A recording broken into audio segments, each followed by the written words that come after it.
Hi gang, Rob here.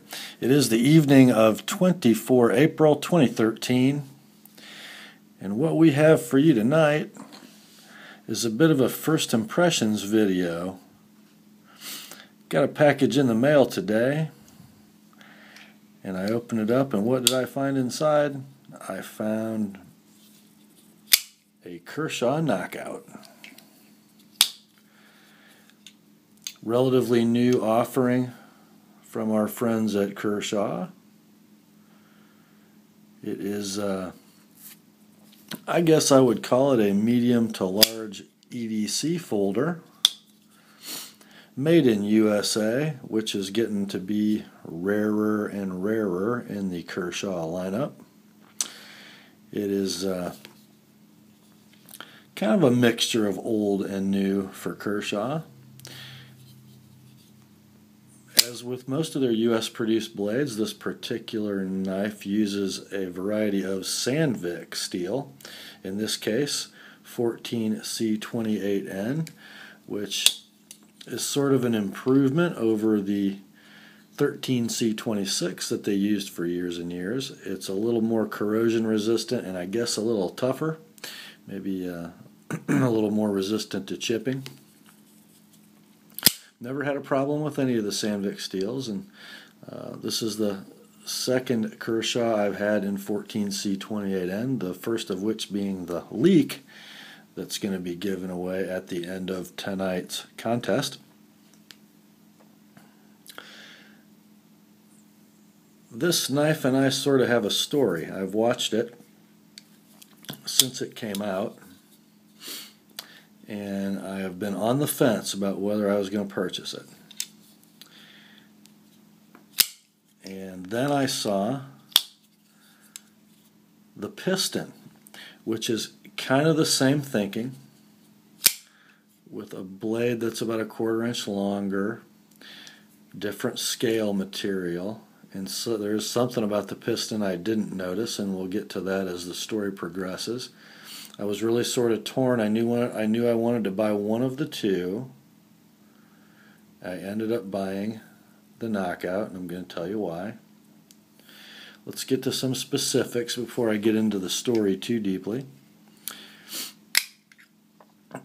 You know, it's got 14C28N Sandvik steel. The blade is 3 1/4 inches long and very, very broad, over an inch. The stock, I think it's 1/8 inch stock or 3mm. Very attractive drop point blade with a very attractive swedge, which gives the knife an interesting profile from the top. It almost looks like it's very thick toward the tip. In reality, it's not that thick. The handle scales are T6061 aircraft aluminum, supposedly hard anodized black. And let's talk about how the knife gets its name. It's called the Knockout because one of the aluminum scales appears to be knocked out, and in the cutout goes this stainless steel lock bar, which Kershaw terms a subframe lock. I'll buy that. It's not a liner lock, it's more like a frame lock, but the piece of metal that is the lock is not actually the frame. It's an inset piece of stainless steel. And you can see, because I'm left-handed and I've already moved the clip, if you've watched other Knockout videos, you haven't seen these two screws.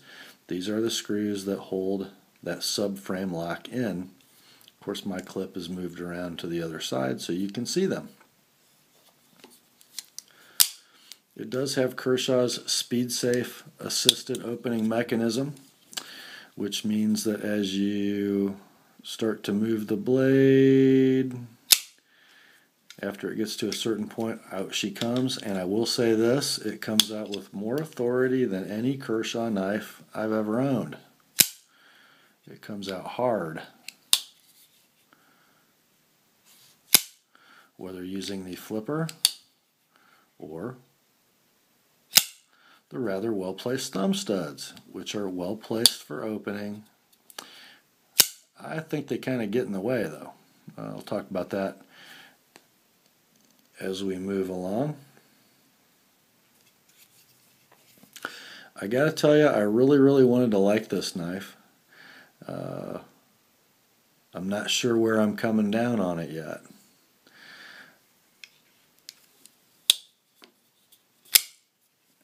I did really intend, after watching videos on the two similar knives, the Knockout and the Piston, I intended to buy a Piston. And then you might remember Heidi and I went to East Tennessee to spend a few days, and I visited Smoky Mountain Knife Works. I got to hold and examine both the Knockout and the Piston, and I found something very odd on the Piston. The handle's a little longer, and instead of the spine of the handle just sort of falling away, the Piston is longer, and once it gets to about this point, it has a pronounced hump.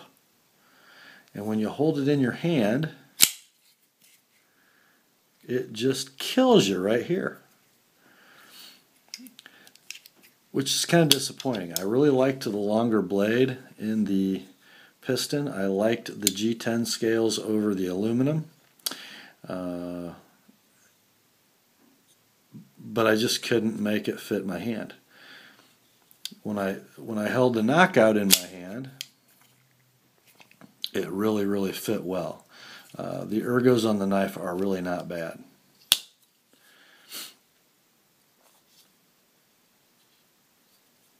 Let's talk about construction quality a minute. It's really good. The milling on the aluminum is great. The Zytel backspacer fits the liners pretty well. Everything matches up real well until you get right here to this mid portion of the spine. It sort of dips in a little bit.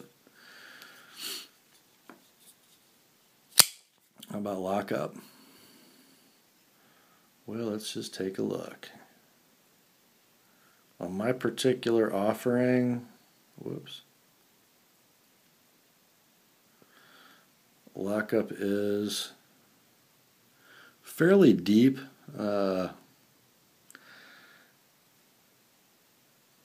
It's about 60%. However, I'm not terribly worried about that because it's stainless on stainless. I don't think it's going to move a lot. Lockup is extremely tight. Absolutely no side-to-side play, absolutely no up and down, and all that tightness with a blade that almost drops free. Actually, it does drop free. Very well made pivot with some pretty tiny washers, which makes the solidness of the pivot even more impressive. How do you like the blade shape, guys? I kind of do. I love the belly. I love the thin profile. It's very thin behind the edge. The Sandvik steel took a pretty mean edge. Ought to be a great slicer, great food prep knife.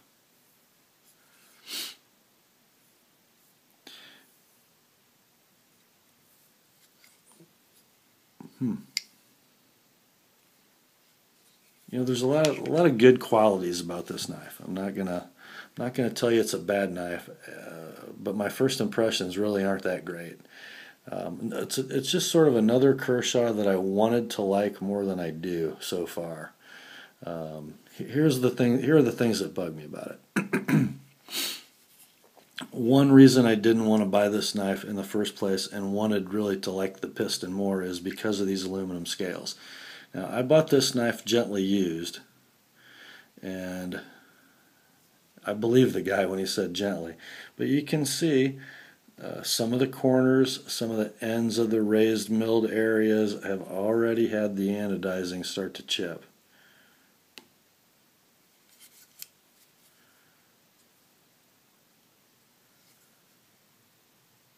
And I don't think the knife is more than a couple months old, and it still had like a pristine factory edge on it.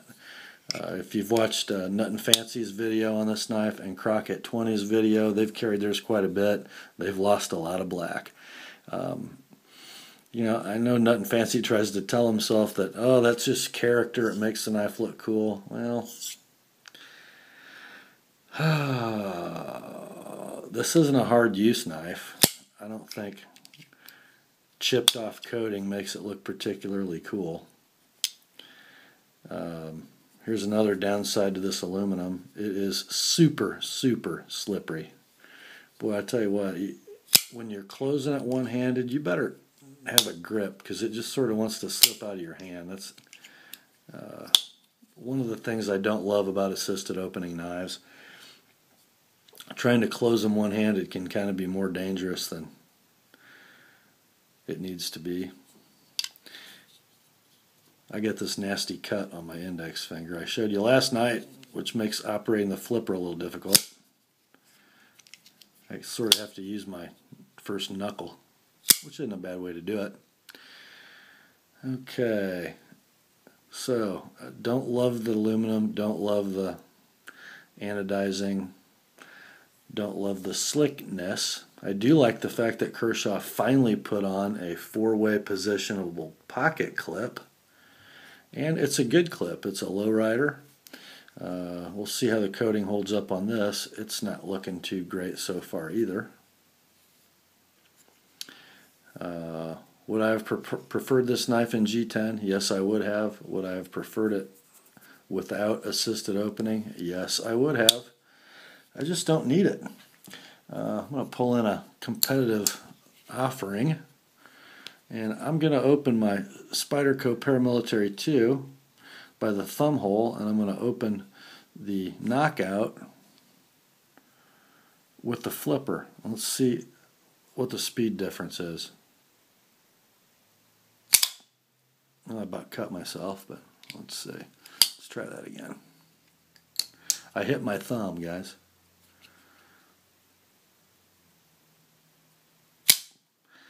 Well, I don't know that one's any faster than the other, and the Para is sure a lot easier to close safely.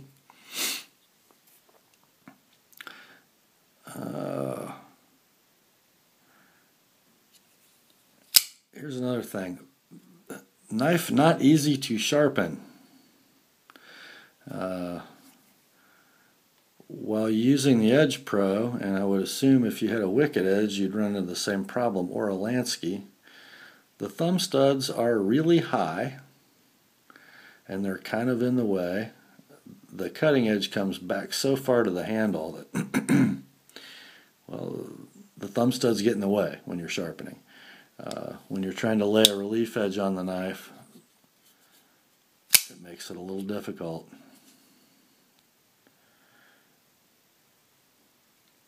Another thing I would have liked about the piston, they use the blur thumb stud in the piston, which is a smaller terraced, or I guess angled thumb stud, and it's mounted proportionally a little farther back toward the handle.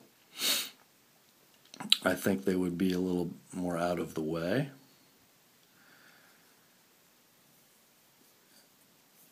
I'm going to use this knife a little bit and come back with a better review, but you can probably tell I'm not as jazzed about this thing as I wanted to be. Let's talk about competitive offerings while we've got a minute. I talked about the Para 2, very similar size, a little more blade length, virtually the same weight, much higher build quality, twice as expensive. Of course, you'd expect that. Best ever made? Don't know. Now let's talk about a knife that's about the same price. The Buck Vantage Pro. A little heavier, right at 4 ounces compared to 3.4. I weigh it a little heavier than that at about 3.8. Same blade length. Blade shapes aren't too darn different. S30V, Sandvik 14C28N. Both slippery. Both $60.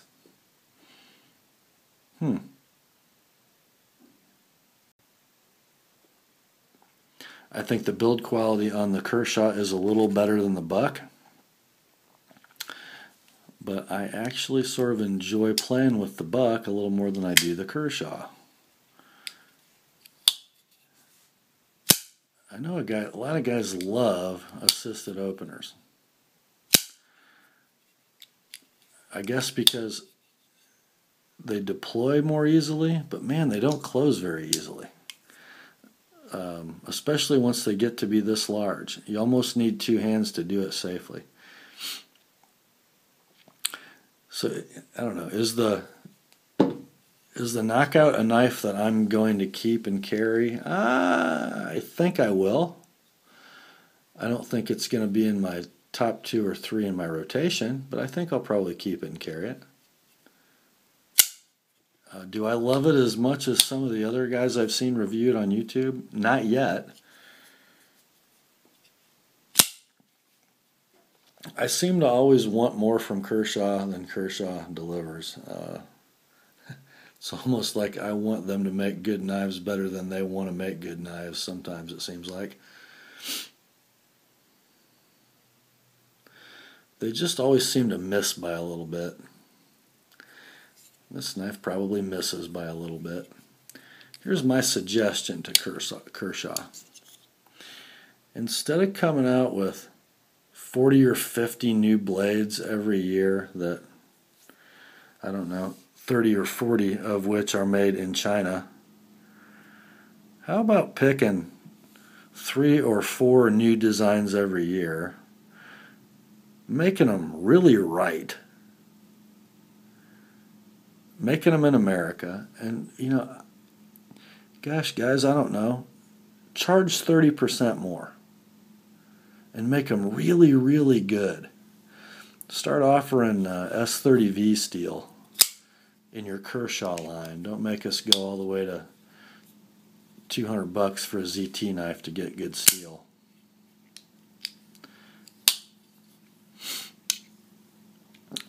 I think maybe it's time to retire Speed Safe, or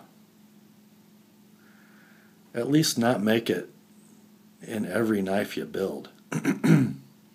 Sadly, this knife can't even be de-assisted safely.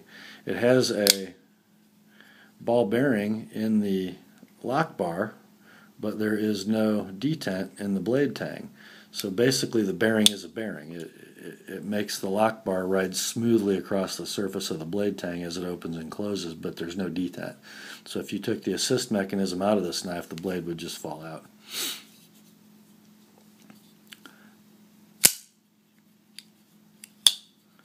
Kind of too bad too, because you look at the blade and you think, man, that's just an awesome blade, and it's stone washed instead of bead blasted, which is something Kershaw's kind of coming to the party late with.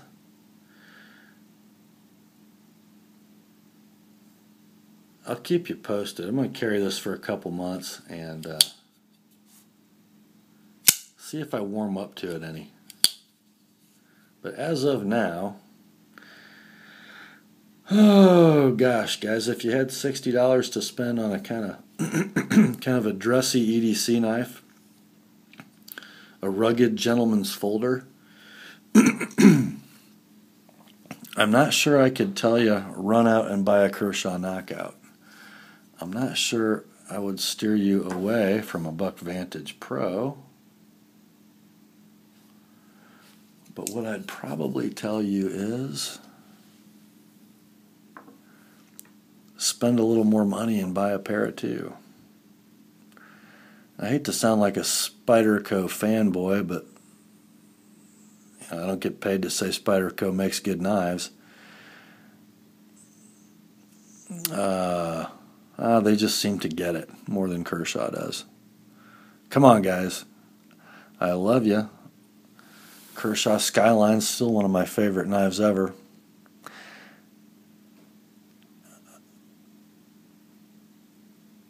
Let's see if we can tweak this Knockout or come out with something very similar in size and shape that just functions a little better. I'll keep you posted, fellas. Grace and peace. Have a good night.